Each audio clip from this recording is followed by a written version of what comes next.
can't do it. All have to help by playing not for themselves, but for the team.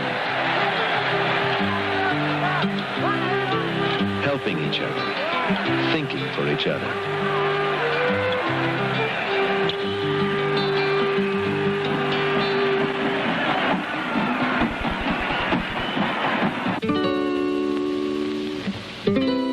No player can do very much by himself. Afonsinho, a pass to Carlos Alberto, to Roberto Carlos. Back to Afonsinho. 11 men sharing one ball, passing it, never hanging onto it for too long, always giving it to the man who needs it. Passing. It's like an invisible thread linking the players together in precise and beautiful patterns. A skill that helps to transform 11 men into a team.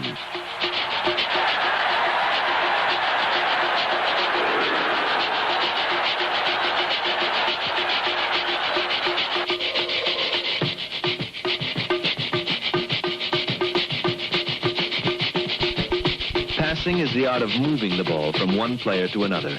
And there are quite a few ways of doing this. By using the different parts of the foot, the inside or the outside, or the instep, or by making the passes high or low, fast or slow.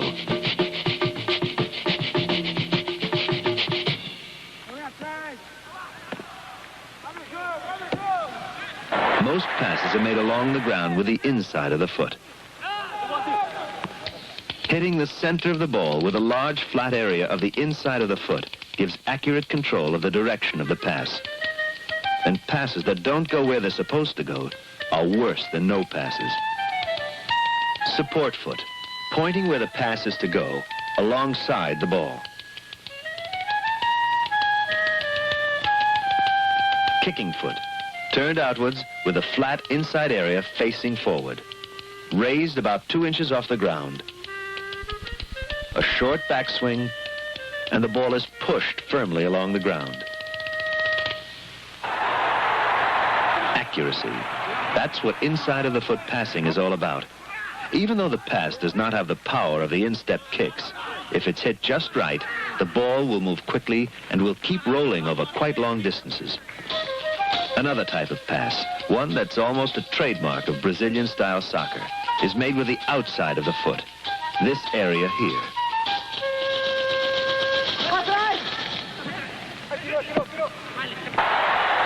The kicking action is like a normal running stride.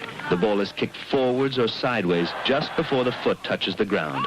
Often it's more of a flick than a kick, and it's an ideal way to start a wall pass, soccer's name for the give and go. A flick, and Pelé runs around the defender to receive the quick return pass.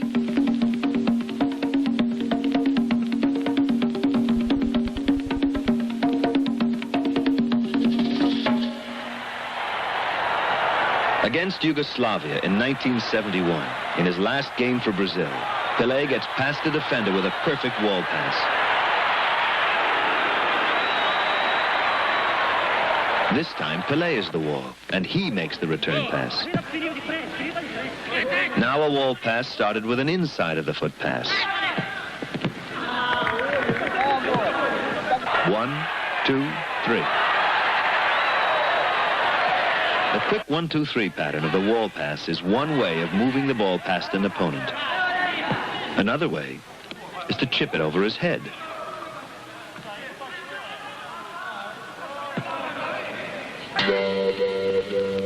Pelé chips by jabbing his foot under the ball like a wedge, making it rise steeply over the opponent's head. His leg action is almost entirely from the knee, with no follow-through.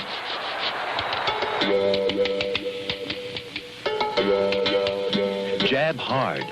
If you don't, this may happen.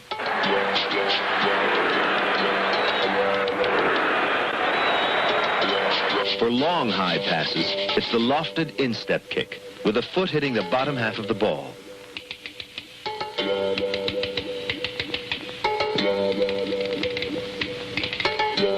Support foot slightly behind the ball.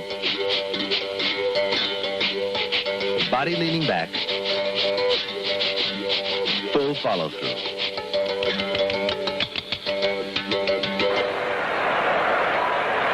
Kicking with the outside, or, as here, the inside of the instep, makes the pass curve in the air. Then there are moments like this. Suddenly, for a second, your man is free. He wants the ball quickly. Hit it low and hard with an instep drive. Exactly as in shooting. The instep drive, knee over the ball, body leaning forward.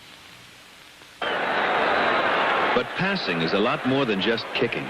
It's thinking. Deciding who to pass to, knowing the exact moment when to pass.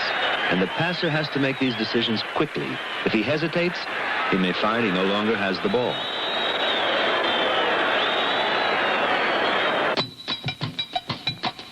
Pelé in action, without the ball, but watching the action around the ball, watching the players near him, glancing at teammates as well as opponents. Those rapid glances tell Pelé who is where. They help him decide his next move, so that when he gets the ball, he can make a quick, accurate pass, almost without looking. The receiver must be thinking ahead, too, running into an open space before Pelé makes his pass. Here, Pelé is the receiver, and it's his sudden break that triggers the pass. This movement without the ball is an unsung part of soccer. It means a lot of running, and often it has to be done with no result.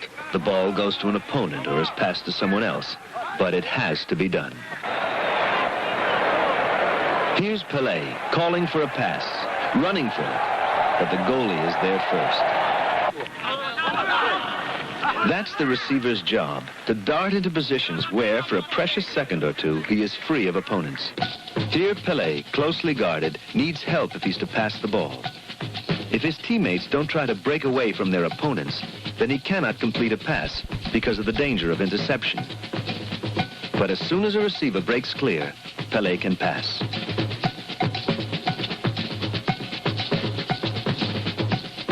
With no teammates to pass to, things can go wrong, even for Pelé. A good pass should not only be accurate, straight to the receiver like threading a needle, and out of reach of opponents.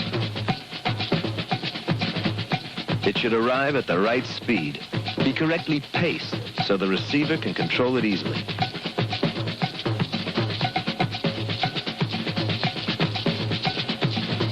The 1970 World Cup and two beautifully paced passes by Pelé that led to goals for Brazil.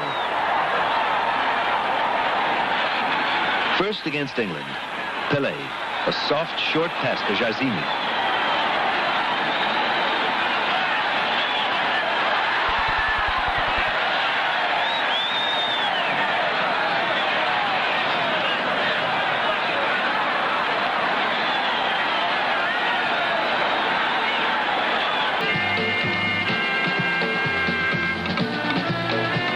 Brazil are world champions again, taking the World Cup for the third time.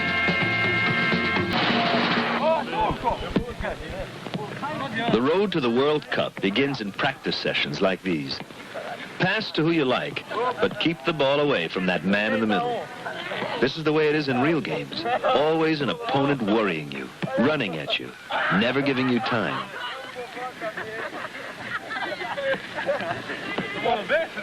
This is practice under pressure. The passes are all here. Inside of the foot, outside of the foot.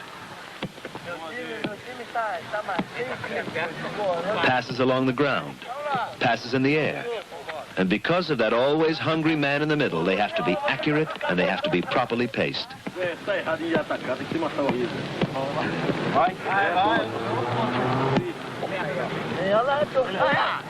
In soccer, it's the surprise move that often pays off. A sudden pass backwards with the heel, made by stepping over the ball.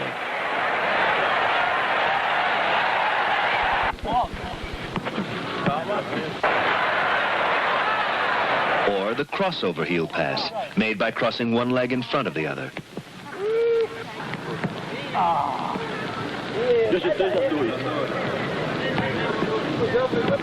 Pelé has a number of these unusual passes. The shoulder pass, like a reverse shoulder trap, swinging the body into the ball instead of drawing it away.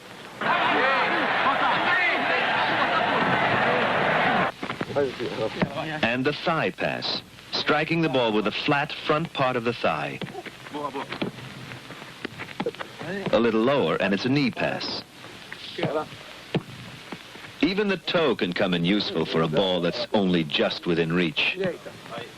The toe, the shoulder, the thigh, the knee. These are not passes that Pelé uses in every game, but he's mastered and perfected them all.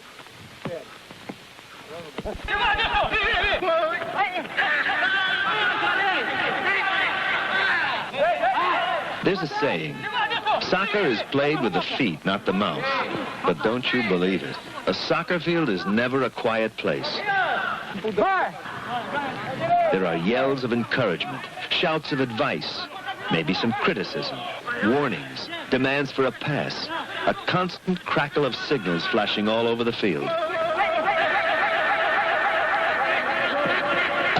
But before you shout, look, and make sure you've moved into clear space.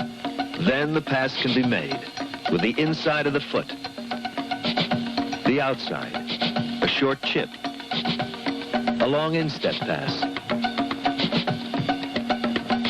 a heel pass, all accurately and